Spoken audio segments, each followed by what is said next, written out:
প্রেমের প্রস্তাব দিতে আংটি লাগে, ফুল লাগে, কবিতা লাগে। এটাই তো স্বাভাবিক, তাই না?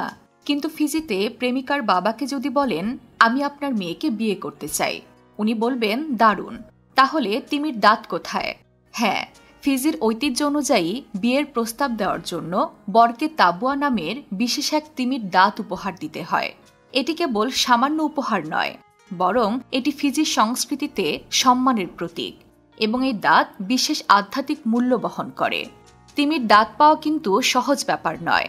একসময় এই দাঁত শিকার করা তিমির মুখ থেকে সংগ্রহ করা হতো, কিন্তু এখন যেহেতু তিমি শিকার করা নিষিদ্ধ, তাই পুরনো সংগ্রহ করা দাঁতই বিয়ের জন্য ব্যবহৃত হয়।